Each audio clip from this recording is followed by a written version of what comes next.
कोई भी आदमी इस देश का पंचायत सदस्य भी नहीं बन सकता था। बाबा साहब अम्बेडकर ने 26 नवंबर 1949 को भारत के प्रथम राष्ट्रपति राजेंद्र प्रसाद को संविधान सौंपने के बाद बाबा साहब सबसे प्रसन्न नजर आए थे। उन्होंने कहा एक वोट रानी को और महात्मा रानी के वोट की कीमत बराबर करके बाबा साहब ने कहा विशेष में उनका शासन होगा जिनके वोट सबसे ज्यादा होंगे। लेकिन दुर्भाग्य है ये देश 6,743 जातियों में बटा समाज है। ये बटा होने के कारण 75 साल बाद अपने संविधान की रक्षा करने में असमर्थ नजर आता है। ये अंतिम चुनाव है।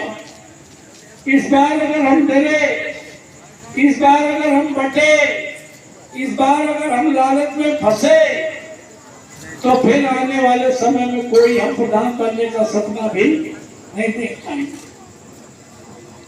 इस संविधान को बचा कौन सकता है? बहन जी को भी इंडिया गठबंधन में आना चाहिए, लेकिन वो डरी हुई नहीं आई। वो अपने को बचा नहीं है, तो जो अपने को बचाएगा वो संविधान को बचा पाएगा। इस समय अगर भारत के संविधान को सांप्रदायिक तत्वों से कोई लोहा लेता नजर आता है तो इंडिया गठबंधन है। इंडिया गठबंधन के दो नेता है। कश्मीर से कन्याकुमारी तक भारत जोड़ो यात्रा करने वाले बिना डरे बिना रुके उस नेता का नाम राहुल गांधी है। और उत्तर प्रदेश में सांप्रदायिक ताकतों को रोकने में अगर कोई पार्टी सक्षम है, कोई नेता सक्षम है, तो उस पार्टी का नाम समाजवादी पार्टी, उस नेता का नाम अखिलेश यादव है। तो इंडिया गठबंधन ही बाबा साहब के बनाए हुए संविधान को बचा सकता है। इंडिया गठबंधन ही आने वाली पीढ़ी का भविष्य सुरक्षित कर सकता है। देश में सब कुछ बिक चुका है। Air India airport Adani Ambani को बेच दिए। रेलवे प्लेटफॉर्म अडानी अंबानी के हो गए। बीएसएनएल पेट्रोलियम अडानी अंबानी का हो गया। ऑर्डिनेंस फैक्ट्री और एमटीसी मिले अडानी अंबानी के हो गए। हमारे क्षेत्र में साल में डिफेंस कॉरिडोर है। 400 एकड़ जमीन किसानों से लेकर और अडानी को 1 रुपए बीघे के हिसाब से 99 साल में उसे लिख देने का काम आदरणीय मोदी जी कर दिया। सब कुछ बिक चुका है। नौकरी है नहीं। अब तुम्हारे पास अब केवल और केवल ये बटन दबाने का अधिकार बचा है। अगर इस 13 में हमसे चूक हुई, हम बटे आपस में कि कुछ इधर चले जाओ कुछ उधर चले जाओ, तो निश्चित जानिए आने वाले समय में फिर वोट डालने का अधिकार भी तुम्हारे पास। अब वोट डालने का अधिकार नहीं रहेगा तो हम फिर से पुरानी दशा में, जहां हमें उठने बैठने का अधिकार नहीं था, जहां हमें पढ़ने का अधिकार नहीं था, जहां हमें कुछ कहने का अधिकार नहीं था, जो सारे अधिकार बाबा साहब अम्बेडकर ने दिए वो गाली देने का काम कर रहे हैं। कहते हैं दलितों का वोट, महिलाओं का वोट तो 5 किलो राशन में लेने का काम करेंगे। ये 5 किलो राशन का कानून किसने बनाया? आपको नहीं पता। 9 से 14 में आपने हमें एमपी चुना था। 2013 में फूड सिक्योरिटी बिल आया, खाद्य सुरक्षा अधिनियम 2013। तुम्हारे कोटेदार के बोर्ड में लिखा होगा खाद्य सुरक्षा अधिनियम 2013। उस समय 2 रुपए किलो गेहूं और 3 रुपए किलो चावल का दाम रखा गया, जो 12-13 रुपए होता है।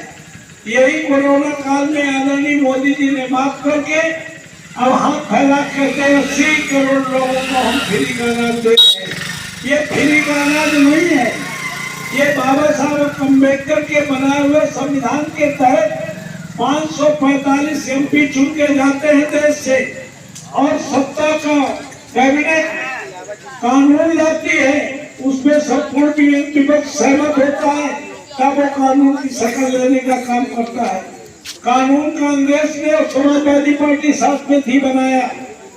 उस समय 300 का गैस सिलेंडर था, आज 1100 का है।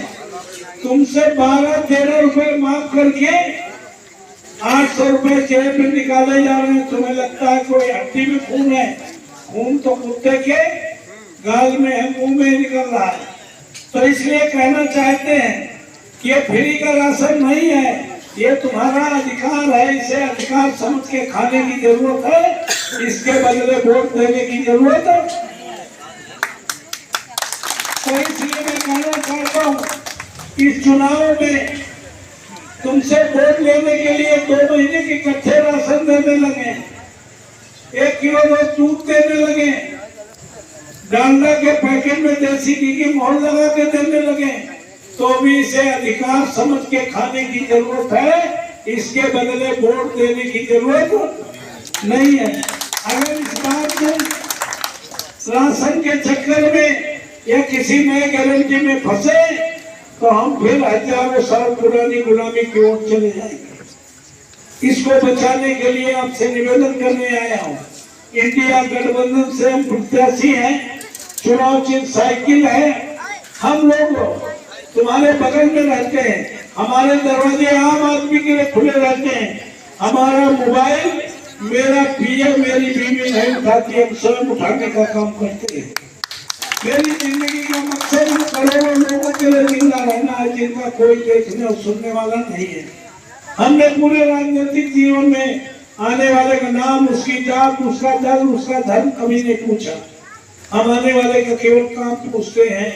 सार्वजनिक जीवन में लोगों को जात दल धर्म क्षेत्र नजर आते हैं, हमारे इसमें गड़बड़, हमें सारे भाई सारे इंसान नजर आते हैं। 25-30 साल की राजनीति में कोई करोड़पति अरबपति लखपति हम पर भरोसा करता है कि नहीं करता मैं नहीं जानता, लेकिन 25-30 साल में हमने समाज के उस आखिरी व्यक्ति को भरोसा पैदा कराने में कामयाबी हासिल की है, जिसके पैरों में चप्पल ना हो, शरीर में कपड़ा ना हो, पेट में भोजन ना हो, हमारे जैसे आदमी के पास आने तक के पैसे ना हो, अपनी समस्या कहने के शब्द ना हो, तो 150 किलोमीटर के रेडियस में 1 करोड़ की आबादी वाले कानपुर नगर देहात में समाज के आखिरी पंक्ति में खड़ा आदमी भरोसा करता है।